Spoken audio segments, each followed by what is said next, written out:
সারা দেশে ওয়ার্ডে ওয়ার্ডে অবস্থান আওয়ামী লীগ ও অঙ্গ সংগঠনের, নাশকতাকারীদের প্রতিহতের হুঁশিয়ারি।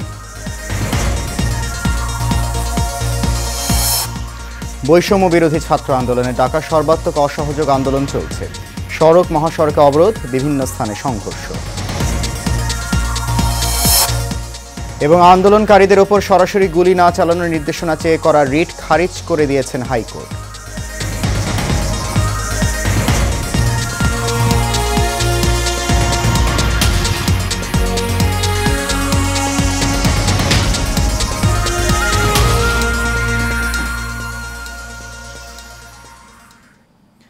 সবাইকে স্বাগত জানাচ্ছি এশিয়ান নিউজে। আপনাদের সাথে আছি আমি সৈয়দ মাহিউজ্জামান মুখর। শুনছেন বিআরবি কেবল ইন্ডাস্ট্রিজ লিমিটেড সংবাদ শিরোনাম। যাচ্ছি পুরো খবরে। আজ থেকে পুরো মাস জুড়ে রাজপথে অবস্থান অব্যাহত রাখার সিদ্ধান্ত নিয়েছে আওয়ামী লীগ। দেশের প্রতিটি ওয়ার্ড, প্রতিটি জেলা, মহানগর ও থানা সদরে আজ সমাবেশ করবে দলটি এবং তার অঙ্গ সংগঠনগুলো। জানা যায়, সোমবার ইঞ্জিনিয়ার্স ইনস্টিটিউট থেকে ধানমন্ডি ৩২-এর বঙ্গবন্ধু ভবন পর্যন্ত শোক মিছিল করবে আওয়ামী লীগ। সেই সঙ্গে তাদের শক্তি দেখাতে শোক মিছিলে সর্বোচ্চ অংশগ্রহণ নিশ্চিত করার চেষ্টা করবে দলটি। শনিবার ওবায়দুল কাদের বলেন, কোটা সংস্কার আন্দোলনকারীদের দাবি পূরণ হয়েছে। আন্দোলন এখন তৃতীয় পক্ষের হাতে, যারা বাংলাদেশকে একটি ব্যর্থ রাষ্ট্রে পরিণত করতে চায়। তাদের অপচেষ্টা সফল হতে দেয়া যাবে না।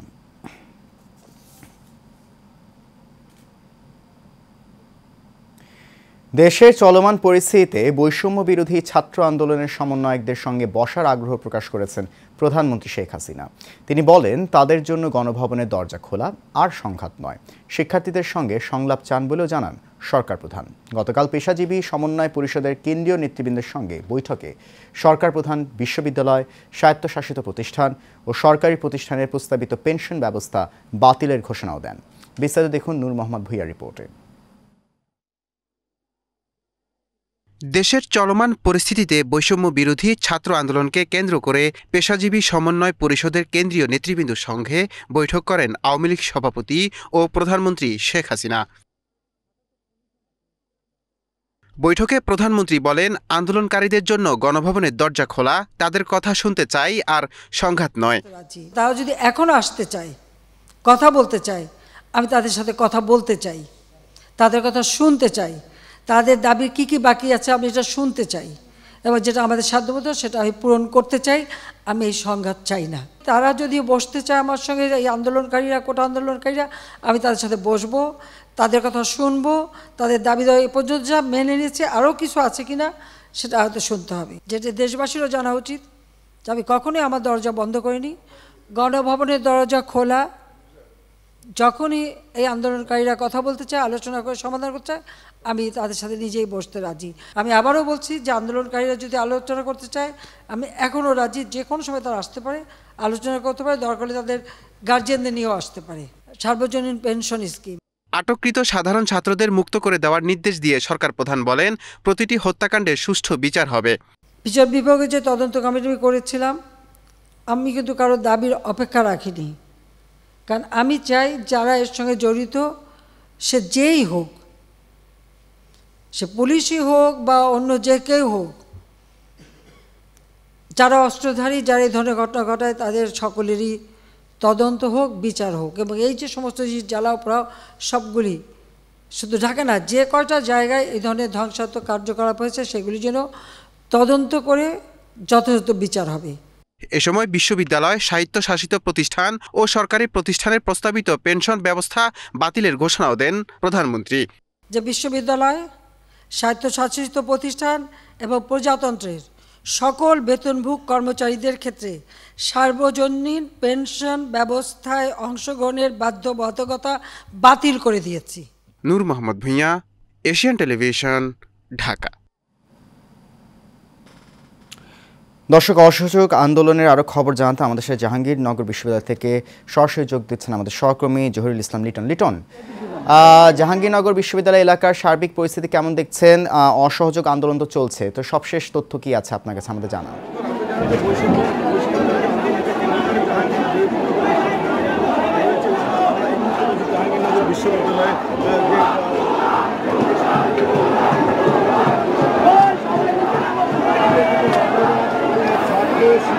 এবং ছাত্রদের সাথে অভিভাবক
আগে কেন সমাধান করা হলো না, এই রক্ত কেন ঝরলো, এটার আগে বিচার করতে হবে, পরে অন্য কথা।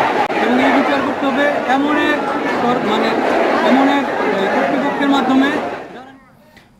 লিটন, আপনাকে ধন্যবাদ। আপনারা দেখছিলেন দর্শক, আমাদের সহকর্মী জহিরুল ইসলাম লিটন জাহাঙ্গীরনগর বিশ্ববিদ্যালয় এলাকা থেকে সেখানকার সবশেষ তথ্য আমাদেরকে দিচ্ছিলেন। দর্শক, কিছুক্ষণ আগে আমাদের সহকর্মী এইচ.এ. মিতু রাজধানী ঢাকার সবশেষ পরিস্থিতি আমাদেরকে জানিয়েছেন। শাহবাগ ইন্টারকন্টিনেন্টাল হোটেলের ঠিক উল্টো পাশে, এবং এখানে বর্তমান যে সিচুয়েশন সেটা যদি আপনাদেরকে দেখাই, এখানে যারা আন্দোলনকারী তারা কিন্তু ইতিমধ্যে বঙ্গবন্ধু মেডিকেল কলেজ হাসপাতালে আগুন লাগিয়েছে, এবং আমরা দেখেছি সেখান থেকে যে আগুনের ফুলকি সেটি দিয়ে কিন্তু এখানকার আকাশ কিন্তু কালো ধোঁয়ায় আচ্ছন্ন হয়ে আছে। এবং আমরা দেখতে পাচ্ছি যে তারা রাস্তার বিভিন্ন জায়গায় কিন্তু তারা অগ্নিকাণ্ডের ঘটনা ঘটাচ্ছে, এবং এখানে একটি পুলিশ বক্স ছিল সেটির মধ্যেও কিন্তু ইতিমধ্যে আগুন লাগিয়েছে তারা। এবং যে বিষয়টি আমরা ইতিমধ্যে লক্ষ্য করছি, তাদের আন্দোলনের কারণে কিন্তু ইতিমধ্যে এই রোডের যে যান চলাচল সেটি কিন্তু বন্ধ হয়ে গেছে, এখান দিয়ে কিন্তু কোনো গাড়ি কিন্তু চলাচল করতে পারছে না। পাশাপাশি আমরা দেখেছি বিন্টু রোডের যে মোড়টা রয়েছে সেখানে কিন্তু আইন শৃঙ্খলা রক্ষাকারী বাহিনীর কর্মকর্তাদের দেখা গেছে খুব সতর্ক অবস্থানে তারা সেখানে অবস্থান নিয়েছিল। তবে যেটি আপনাদেরকে দেখাতে চাই, এই মুহূর্তে সামনে থেকে তাদেরকে তাদের যে কর্মকাণ্ড, আন্দোলনের যে কর্মকাণ্ড সেটি দেখানো সম্ভব হচ্ছে না, কারণ তারা কোনো গণমাধ্যম কর্মীকে দেখলে কিন্তু গণমাধ্যমের উপর তারা চড়াও হয়ে যাচ্ছে। সেজন্য কিন্তু আমরা কিন্তু কোনো তাদের সামনে যেতে পারছি না, এবং বারবার গণমাধ্যম কর্মীরা তাদের সামনে গিয়ে সংবাদ সংগ্রহ করার চেষ্টা করলেও কিন্তু তাদেরকে ধাওয়া দিয়ে সেখান থেকে ইন্টারকন্টিনেন্টাল হসপিটালের বিপরীত পাশে পাঠিয়ে দেওয়া হয়েছে। এবং আমরা যে বিষয়টি শেষ পর্যন্ত দেখেছি যে তারা কিন্তু বঙ্গবন্ধু মেডিকেল কলেজ হাসপাতালের বিভিন্ন বেশ কয়েকটি গাড়ি তারা পুড়িয়েছে, এবং সেই বঙ্গবন্ধু মেডিকেল কলেজ হাসপাতালেও কিন্তু তারা বারবার হামলা চালিয়েছে, এবং সেখান থেকে আমরা দেখতে পাচ্ছি যে আগুনের ধোঁয়া যেটি আকাশে দেখা যাচ্ছে সেটি কিন্তু দেখা যাচ্ছে। এবং আমরা দেখেছি যে এখানে আশপাশের তারা যাই পাচ্ছে রাস্তাঘাটে সেগুলো কিন্তু তারা পুড়িয়ে দিচ্ছে। এবং এই ছিল আপাতত আমার কাছে শাহবাগ থেকে সর্বশেষ পরিস্থিতি। জনগণের স্বার্থে এবং রাষ্ট্রের যে কোনো প্রয়োজনে বাংলাদেশ সেনাবাহিনী সবসময় জনগণের পাশে আছে এবং থাকবে বলে জানিয়েছেন সেনাপ্রধান জেনারেল ওয়াকারুজ্জামান। শনিবার আন্তঃবাহিনী জনসংযোগ পরিদপ্তর এক সংবাদ বিজ্ঞপ্তিতে কথা জানায়। এ সময় জেনারেল ওয়াকারুজ্জামান তার বক্তব্যে সব সেনা কর্মকর্তাদের উদ্দেশ্যে দেশের চলমান নিরাপত্তা পরিস্থিতির উপর আলোকপাত করেন। তিনি সেনাবাহিনীর কার্যক্রম সম্পর্কে বিভিন্ন দিক নির্দেশনা দেন এবং তাদের বিভিন্ন প্রশ্নের উত্তর দেন। পাশাপাশি তিনি যে কোনো পরিস্থিতিতে জনগণের জানমাল ও রাষ্ট্রীয় গুরুত্বপূর্ণ স্থাপনাসমূহের নিরাপত্তা নিশ্চিত করতে বলেন। সেনাবাহিনী প্রধান জেনারেল ওয়াকারুজ্জামান বলেন, বাংলাদেশ সেনাবাহিনী দেশের জনগণের আস্থার প্রতীক। জনগণের স্বার্থে এবং রাষ্ট্রের যে কোনো প্রয়োজনে বাংলাদেশ সেনাবাহিনী সবসময় জনগণের পাশে আছে এবং থাকবে। এক দফা দাবিতে সারা দেশে চলছে বৈষম্য বিরোধী ছাত্র আন্দোলন, অসহযোগ আন্দোলন। রাজধানীসহ দেশে বিভিন্ন স্থানে অবস্থান নিয়ে বিক্ষোভ করছেন আন্দোলনকারীরা। এরই মাঝে রাজধানীর শাহবাগ এলাকায় অবস্থান নিয়ে বিক্ষোভ করছে শিক্ষার্থীরা।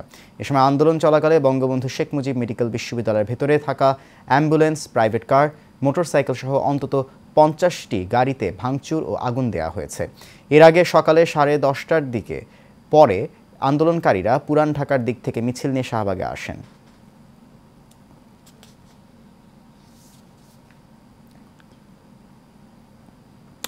মুন্সিগঞ্জে বৈষম্য বিরোধী ছাত্র আন্দোলনকারী ছাত্রদের সাথে ছাত্রলীগ ও পুলিশের সাথে ত্রিমুখী সংঘর্ষে 2 জন নিহত হয়েছে। রবিবার সকাল 10টার দিকে শহরের সুপারমার্কেট চত্বর এলাকায় এই সহিংসতার ঘটনা ঘটে। এই ঘটনায় সাংবাদিক সহ কমপক্ষে অর্ধশতাধিক আহত হয়েছে। এ সময় পরিস্থিতি নিয়ন্ত্রণে পুলিশ টিয়ার শেল নিক্ষেপ করে। এ সময় এই ঘটনায় এক অটোরিকশা চালক ও পথচারী নিহত হয়েছে। এছাড়াও সংঘর্ষে সাংবাদিক সহ অর্ধশতাধিক শিক্ষার্থী ও ছাত্রলীগের নেতাকর্মী আহত হয়েছে। আহতদের মধ্যে কয়েকজনকে ঢাকায় প্রেরণ করা হয়েছে।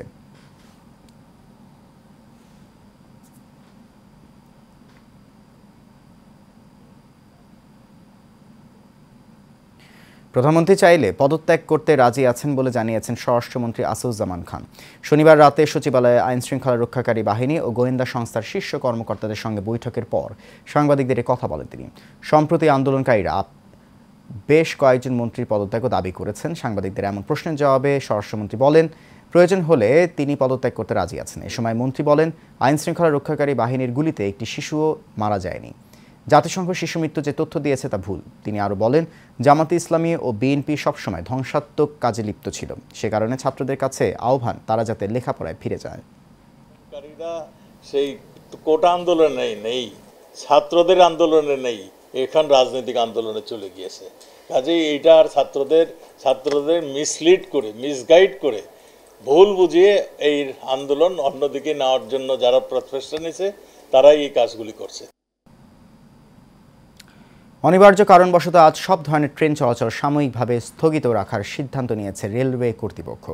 রেলওয়ে সূত্রে জানিয়েছে, আপাতত একদিনের জন্য ট্রেন চলাচল বন্ধ রাখার সিদ্ধান্ত হয়েছে। পরিস্থিতি বিচার বিশ্লেষণ করে রোববার পরবর্তী সিদ্ধান্ত নেওয়া হবে।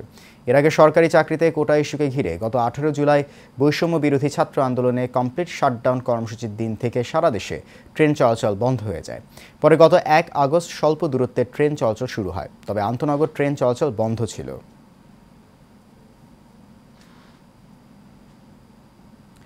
আন্দোলনকারীদের ওপর গুলি বন্ধের নির্দেশনা চেয়ে করা রিট খারিজ করে দিয়েছেন আদালত।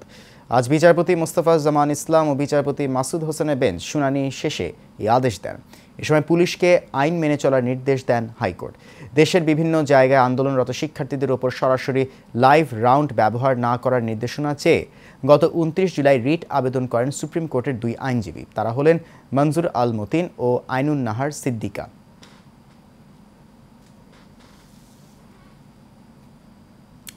এর সাথে শেষ করবো এশিয়ান নিউজ। তার আগে বিআরবি কেবল ইন্ডাস্ট্রিজ লিমিটেড সংবাদ শিরোনামগুলো জানিয়ে দিচ্ছি আরও একবার।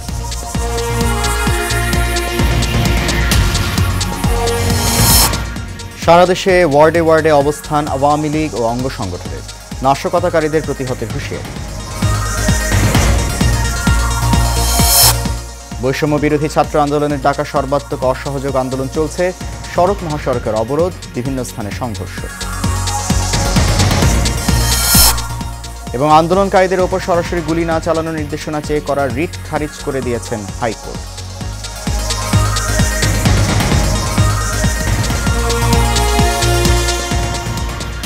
এশিয়ান নিউজ এ পর্যন্তই। আমাদের পরবর্তী সংবাদ দেখার আমন্ত্রণ রইল। আপনাদের সঙ্গে থাকার জন্য অনেক ধন্যবাদ।